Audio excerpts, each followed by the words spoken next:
Hey folks, I'm Brad from LBSChain. Today, I have the honor of introducing LBSChain to all of you. It's going to be a blast, and I'll do my best to explain everything in about half an hour. First things first, let's get the basics down. What is LBS? Well, LBS stands for Location-Based Service. It might sound unfamiliar, but trust me, it's essential in our lives. Seriously, there's nothing quite like it. You see, all those apps we use for daily life services need to know where you are to connect you with nearby businesses and provide the services you need. Take Uber, for example. It reads your LBS info to determine which nearby cars to dispatch for your ride. And TripAdvisor? It uses your LBS info to recommend nearby restaurants and food delivery options. Every service that seamlessly integrates into your life and is indispensable to you relies on LBS data. Now here's where our team saw the opportunity with LBSChain. I won't go into all the details yet, but I'll explain why we're doing LBSChain later. LBSChain is the world's first location-based L3 application chain. On the one hand, it allows developers to create LBS-based local service dApps with meager costs, even with just a simple click. On the other hand, the LBS data generated by users is genuinely owned by them, and they get to reap the rewards. Our vision is to empower building more Web3 local service dApps for Web3 mass adoption. This isn't just a catchy slogan, it's a real market insight we've discovered. As I mentioned earlier, our vision is to make Web3 the mainstream, and we plan to achieve that by building more Web3 versions of local life applications. Why do we have this idea? Why are we doing this? I'm about to break it down for you and shed light on the opportunities and the daunting yet incredibly right path we've seen within it. Let's dive into some real-life examples that happened right around us. The public is fed up with platform monopolies.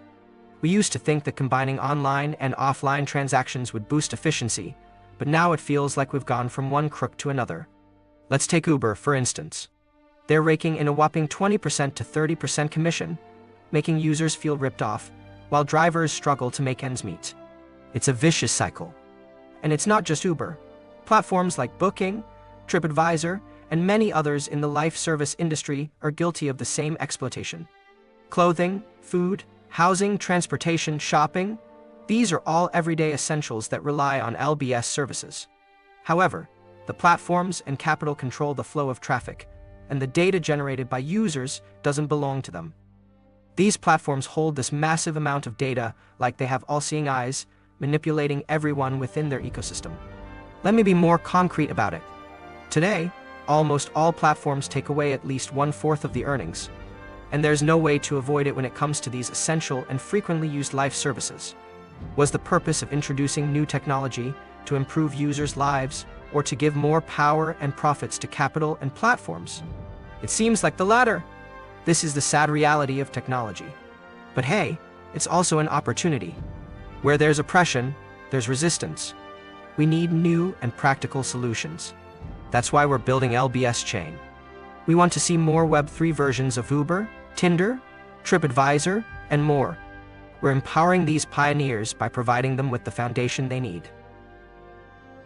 We just discussed the need for better solutions in people's daily lives. But from the Web3 industry's perspective, we also long for better changes. Over the years, Web3 has been waiting for killer applications that can genuinely bring ordinary people into the Web3 world. We don't want Web3 to be associated with scams or its practitioners labeled as fraudsters. But let's be honest, currently 80% of Web3 projects are essentially Ponzi schemes. They fail to create enough social value, lack profitable models, and their economic structures are crumbling. Web3 can't just revolve around finance aspects. To become mainstream, Web3 needs more dApps that integrate into people's daily lives. If Web3 can't penetrate the everyday lives of the masses, it will forever remain a game for capital. Throughout history, every singularity point of an era required a simple entry point, an application with low barriers, high frequency, and essential demand. And we believe the answer lies in the Web3 version of local life services. Everyone needs local life services, and everyone knows how to use them. If we could turn them into Web3 versions, that would be a revolutionary step forward. Imagine the immense commercial value we can unlock with the substantial amount of user-generated LBS data. For example, if you want to open a restaurant, platforms like TripAdvisor and Uber can provide you with data on foot traffic, user preferences, and spending habits in that area. With these insights, you'll have an all-seeing eye that significantly increases your chances of entrepreneurial success. However, in today's internet landscape, data belongs to the platforms, and they are isolated from one another. TripAdvisor only knows about the best places to eat and visit, Airbnb knows about the best accommodations, and Tinder knows where young people go on dates. If we could integrate and consolidate all this user data, folks, that would be unprecedented power. It would be like being all-powerful. And what saddens me the most is that even a tiny fraction of this data can give rise to an internet giant. The users generate the data, but they have no ownership over it. Instead, they become victims of price discrimination based on the very data they create. Users should own their own data and have the power to profit from it. Last but not least, why are we doing LBSChain? Well, there's a crucial reason, and it's all about solving privacy issues that come with the web. See, platforms collecting user data in the traditional internet world face a challenging dilemma: data privacy. If we want to enjoy convenient living and personalized recommendations for local services, we have to provide loads of personal data. But the moment that highly private data gets leaked, it's a disaster.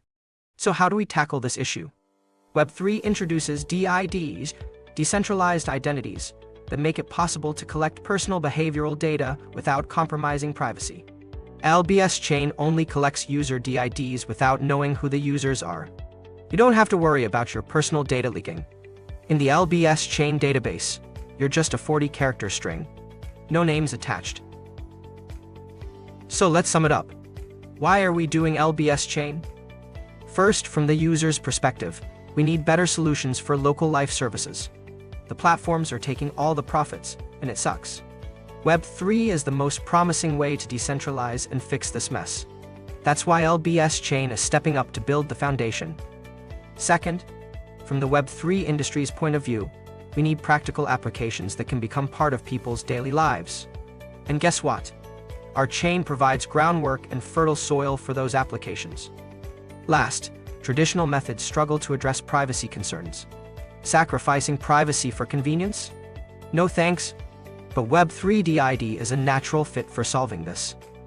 Therefore, at this moment, we believe that our team, with years of expertise in LBS technology and the support of Uliverse's traffic, is the best fit to make LBSChain happen. It might not be smooth sailing, and even if we fail, we have no regrets, because we know it's the right thing to do. We're conducting a social experiment, and we invite everyone to join us and give it a shot. Even if we only make progress in a small way, it would be a tremendous encouragement for us. No one can guarantee success, and no one can guarantee failure. But we'll give it a try. There's a saying, pessimists raise valid questions, but optimists achieve ultimate success. Okay, we mentioned earlier that LBSChain aims to provide a foundation for future Web3 versions of local life applications. But what exactly are we offering them? The core is LBSdata. In our system, all data is stored on the blockchain in the same format: DID, decentralized identity, location coordinates, and X, user behavior. Alright, let's dive into how LBSdata is produced. First off, let's talk about the collection of LBSdata. To achieve massive scale collection and make the data more accurate, paving the way for Web3 to go mainstream, we've adopted an approach with a super low barrier to entry. There are mainly two paths we take. One is through apps like Twitter or Telegram bots that are widely used and in high demand. The other is through dApps, but for now, we only accept users from Uliverse. So, users can provide LBS of data through a high-frequency and in-demand scenario. For example, they can tweet with their location and tag us. We capture that and perform automated filtering and preliminary AI analysis. The second method involves Uliverse, where Uli holders perform daily tasks. Even after automatic filtering and preliminary AI analysis, the LBS data at this stage is still quite raw. To truly unlock its value, we need to process it further. That leads us to the LBS nodes, which play a crucial role. Nodes are responsible for data transmission, storage, and network security throughout the entire network. They also organize LBS hunters to carry out data labeling. Specifically, if an organization or user wants to become a node, they actually need to 1. Rent or buy physical servers to provide computing power, and 2. Promote and attract users to engage in data labeling. I'll give more details on the specific division of labor later.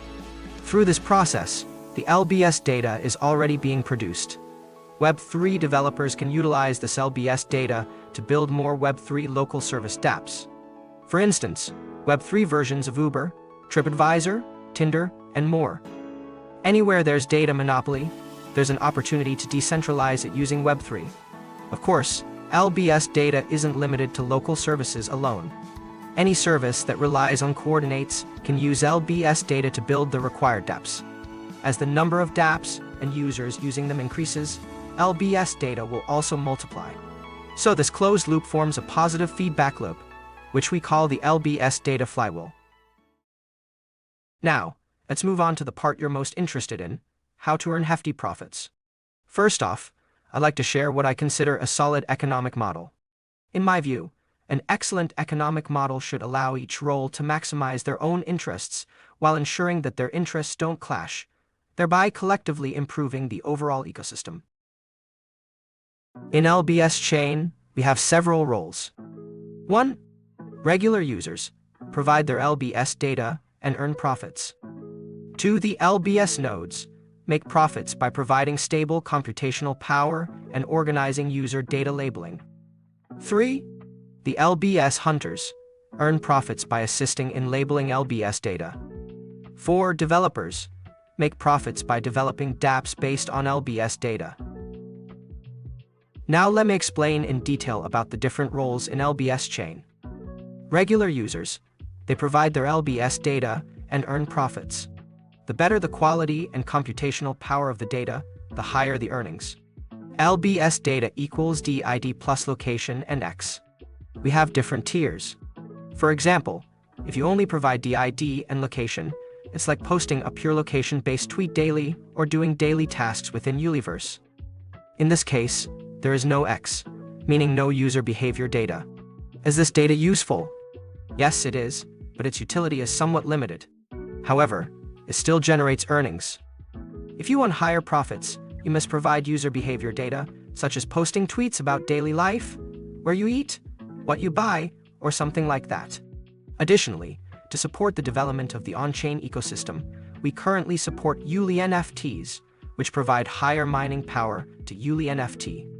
Please note that this doesn't mean Uli NFTs are the only ones with higher computational power. In the future, if there are more dApps, we will consider whether other NFTs can also receive this computational power boost through DAO.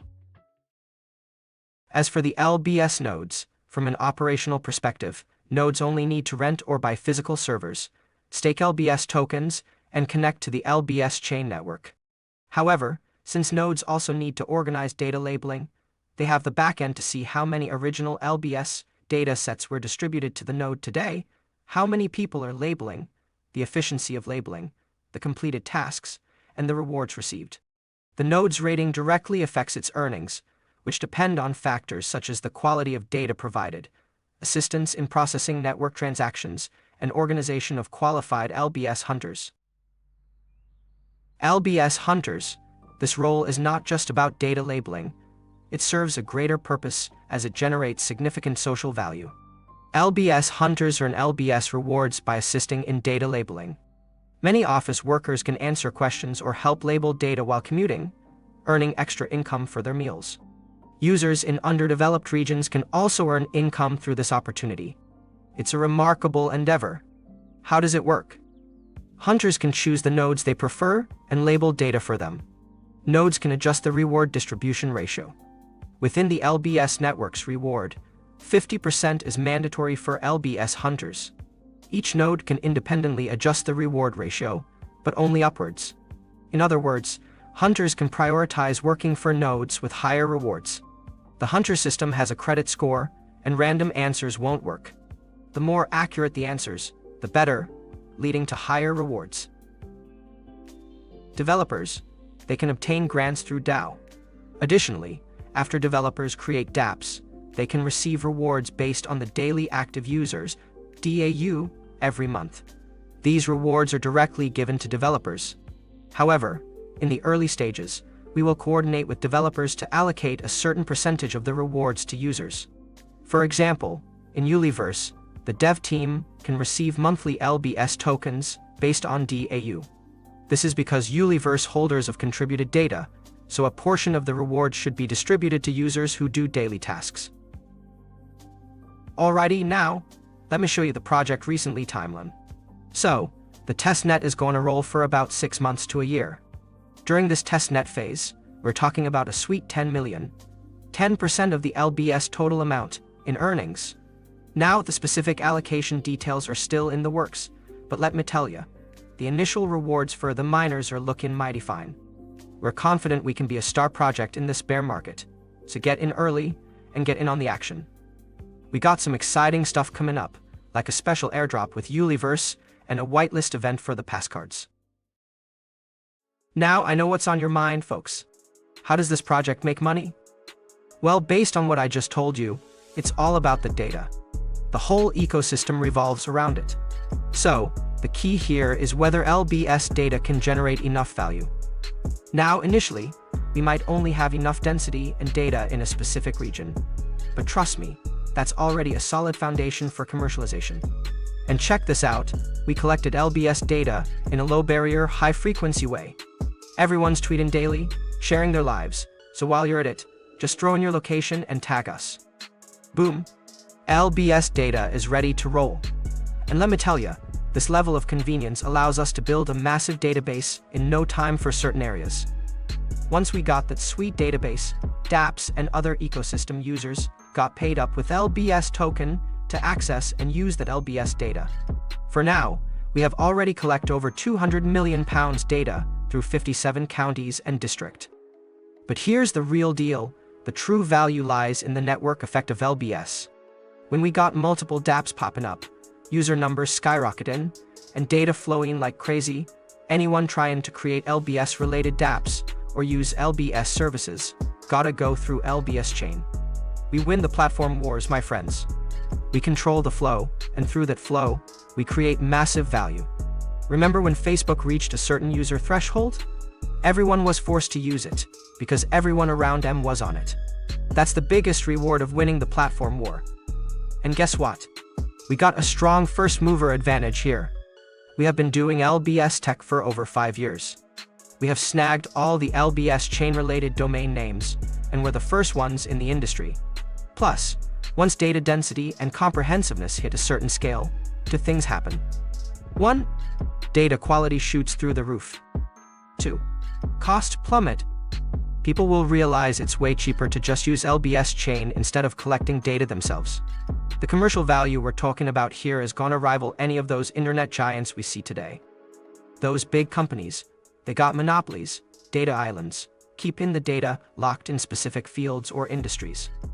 Now imagine if Meta provides social data, Amazon dishes out shopping data, Booking brings in travel data, Uber throws in mobility data. If one company can integrate all of that, the value of that data skyrockets. But guess what? Traditional internet ain't cutting it. That's why we need a revolution. And revolutions start from the bottom. Web3 integrates seamlessly into everyone's life. That's what's got a shot at going mainstream. Alright folks, now, let's talk about what we gotta tackle in the fourth quarter of 2023. We have many things on our plate. First up, we gotta nail down all the promo stuff. White papers, promo videos, and all the jazz. We gotta kickstart our community, get them fired up and ready to roll. It's time to launch the testing phase of our testnet. Now we ain't rushing into complete decentralization right off the bat. Gotta take it step by step, get the process running smooth as silk, moving towards the mainnet. And we're gonna open up those node capabilities. At first, it's gonna be the project team handling it, but we're hoping to open it up in the second phase of the testnet. Now we're almost wrapping up today's presentation, but before we go, I want to share some personal thoughts with you all. Web3, it's been around for just over a decade. Now, compared to the vast expanse of human history, it may not seem like much. But let me tell you, in those 10 years, this industry has made more waves than traditional business has in centuries. In just over a decade, this industry has been like a resilient cockroach, fighting against the so-called mainstream will. It's vibrant, it's full of twists and turns. Even in the midst of all the bloody scams and rug pulls, it still manages to attract countless heroes and legends from traditional industries, all drawn to the possibilities of blockchain technology. No matter how much flack it gets, this industry still offers the best chance for young people to make a class leap. In today's world, all the established folks tell us young people to accept their lot, work hard, and not think of anything else. Well, I don't want to wait till I'm old to be rich. I want to be young, in the prime of my life, and be rich. I don't want to be old and sick, in a damn wheelchair, then finally have the money to extend my life. So as a member of this industry, especially as part of the top-notch Hong Kong Web3 team, we gotta be pioneers. Even if we fail, well, then we fail. But at least we stay true to the core spirit of Web3. And that spirit, my friends, is all about creating fairness. Fairness. And fairness. It's unfair how young folks struggle to make money, because we're all living under other people's rules. That ain't fair at all. So we want Web3. We want fairness. Now, regarding asset prices, our goal is to get a 100-fold increase. Web3 is all about fairness at its core, but interests also drive it. If we don't reach a 100-fold increase, I don't think we'll gather enough energy to make it happen. So, let's start with the price, use it to attract folks, and the rest, well, it's just a walk in the park. Finally, our overall goal is to make Web3 a part of everyday life. Make Web3 become mainstream. We know that this is the right thing to do, and we're well aware of the challenges that lie ahead. We're well prepared, we're on our way, and now would like to invite you to join us in shaping the future together. Next year at this very moment, we'll be chartering a fine yacht in Hong Kong. We'll gather together, popping champagne bottles, and enjoying a lavish feast. We'll look back on today and celebrate the resounding success of LBSChain. Cheers!